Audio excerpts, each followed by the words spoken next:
तो आज हम लोग पढ़ेंगे शेरे पंजाब और पंजाब केसरी के बारे में। अब आपके दिमाग में आता होगा कि भाई शेरे पंजाब कौन, पंजाब केसरी कौन है भाई? उनका नाम था लाला लाजपत राय।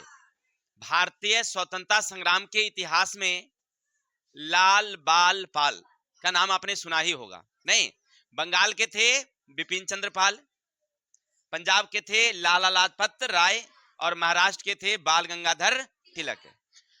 और ये कांग्रेस की जो नरमवादी नीति थी, इनके ये विरोधी थे। उनका कहना था कि अंग्रेज ऐसे बात मानने वाली नहीं है, हमें सख्ती से काम करनी चाहिए। और ऐसे ही विचार के थे एक हमारे कौन, लाला लाजपत राय। चलिए इनकी जीवनी थोड़ा सा हम लोग आज देखते हैं। इनका जन्म हुआ था 28 जनवरी 1865। 28 जनवरी 1800 कहां हुआ था? पंजाब में। कहां हुआ?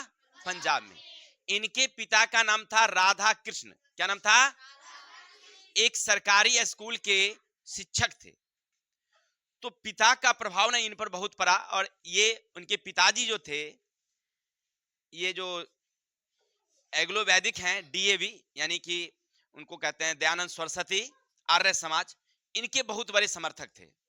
तो ये भी बाद में आर्य समाज के बहुत बड़े क्या बने? समर्थक बने। इनका केवल भारतीय स्वतंत्रता संग्राम में ही योगदान नहीं रहा, भारतीय समाज को सुधारने में, आर्थिक दृष्टि से देश को उठाने में बहुत बड़ा योगदान। क्योंकि अंग्रेजी शिक्षा जो थी, इनका मानना था कि अंग्रेजी शिक्षा केवल हमें नौकरी बनाने के लिए, अंग्रेजी शिक्षा केवल हमको नौकर बनाने के लिए पढ़ाया जा रहा है।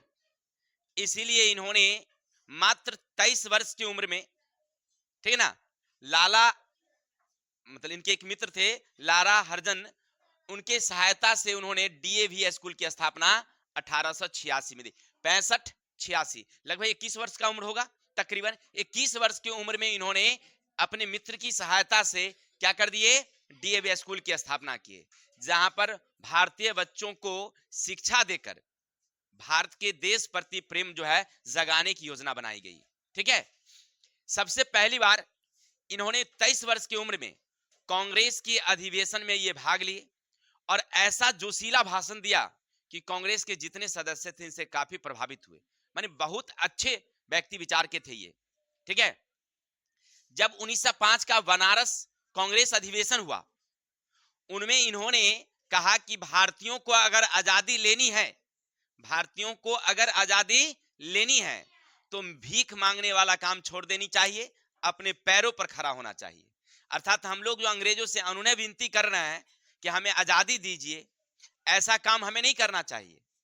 हमें अपने पैरों पर खड़ा होकर के काम करनी चाहिए। इसके बाद इन्होंने देखा कि हमारे समाज में बहुत सारी छुआछूत या अन्य प्रकार की भावनाएं फैली हुई है। इनको भी दूर करने के लिए दयानंद सरस्वती के मृत्यु के बाद, दयानंद सरस्वती के मृत्यु के बाद आर्य समाज को बढ़ाने का काम इन्होंने ही किया था। ठीक है। इतना ही नहीं, देश की अर्थव्यवस्था खराब थी, तो देश की अर्थव्यवस्था को बढ़ाने के लिए 1894 में सबसे पहले पंजाब में एक जो बैंक है पीएनबी, आज जो पंजाब नेशनल बैंक के नाम से प्रसिद्ध है, इन्होंने ही स्थापित किया था सबसे पहले, एकदम प्राइवेट एक रूम किराया भाड़ा पर लेकर के। ठीक है। और उसमें इन्होंने बैंक की स्थापना किया ताकि देश की अर्थव्यवस्था को सुधारी जा सके। ठीक है ना। यानी इतना ही नहीं, कई बार ये जेल भी गए थे, लेकिन फिर भी ये देश सेवा में पीछे नहीं हटे। अंततः याद रखेंगे 30 अक्टूबर 1928 को जब साइमन कमीशन भारत आया, इस साइमन कमीशन में एक भी भारतीय नहीं थे। आप लोग पढ़े थे, मालूम होगा ना कि देश में जलियांवाला बाग हत्याकांड हुआ, असहयोग आंदोलन के बाद चौरी चौरा घटना हुई, और सारी घटनाएं थी जिनके कारण इस जांच के लिए साइमन कमीशन कहां रहा था? भारत। भाई जांच भारतीयों की हो रही है, उसमें भारतीय सदस्य है ही नहीं, इसीलिए इनका विरोध किया गया। साइमन कमीशन का विरोध किया, पूरे देश में हड़तालें की गई और नारा लगाया Simon commission go back, Simon commission go back, है ना। यानी कि साइमन कमीशन वापस जाओ। पंजाब में ये विरोध कर रहे थे, पंजाब में रेलवे स्टेशन पर ये क्या कर रहे थे? विरोध कर रहे थे। उस विरोध को रोकने के लिए वहां का एक मतलब पुलिस अधिकारी था जिनका नाम था एस्कॉट। एस्कॉट ने इन पर लाठी चार्ज करने का आदेश दिया पुलिस को। पुलिस इन्हें बेरहमी से पीटा। जब इनको लाठियां चार्ज की जा रही थी, उन्होंने कहा कि जितना मारना है मारो, लेकिन मेरे शरीर पर पड़ा एक एक लाठी अंग्रेजी सरकार के ताबूत की आखिरी कील साबित होगी। यानी हमारे शरीर पर मारा हुआ लाठी का बदला तो आपको देना ही पड़ेगा। अंत क्या हुआ कि उनकी कुछ दिनों बाद, यानी इनको काफी गहरा चोट लगा, और गहरी चोट लगने के कारण 17 नवंबर 1928 को इनकी क्या हो गई? मृत्यु हो गई। ठीक है, लेकिन इनके कुछ विचार से समर्थक लोग, जिनमें भगत सिंह, चंद्रशेखर आजाद, ऐसे कुछ क्रांतिकारी विचार के लोग थे, इनको गुरु मानते थे। भगत सिंह और जो चंद्रशेखर आजाद थे, ये लोग जो क्रांतिकारी विचार के थे, इनको क्या मान रहे थे? गुरु। ये कौन है? लाला लाजपत राय। लाला लाजपत राय क्या मानते थे? गुरु मानते थे। भाई इनका तो बदला लेना ही पड़ेगा, किसी को हमारे गुरु को मारा है तो उसका बदला तो हम लेबे करेंगे। और उन्होंने सब विचार कर लिए कि भाई किसको मारा जाएगा? एस्कॉट को। एस्कॉट उस समय कहां पहुंच गया? मुजफ्फरपुर।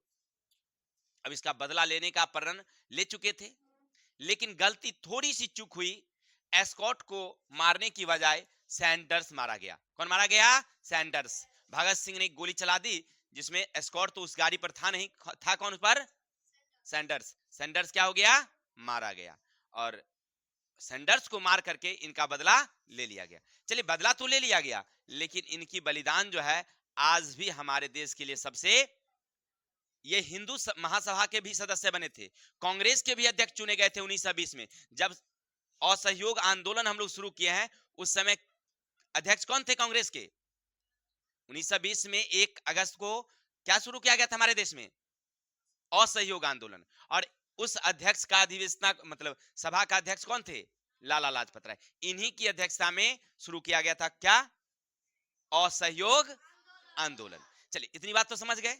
चलिए, अब आगे थोड़ा सा इनके बारे में, कि जब ये मतलब आजादी की लड़ाई लड़ रहे थे, ठीक है ना, तो इनसे प्रभावित होकर के मुस्लिम लीग के जो सदस्य थे, जिनका नाम है मोहम्मद अली जिन्ना, उन्होंने भी कहा था कि भारत माता के वीर सपूतों में लाला लाजपत राय हैं। यानी कि उन्होंने कह दिया कि ऐसे वीर त्यागी आदमी आज तक हमारे देश में नहीं हुआ।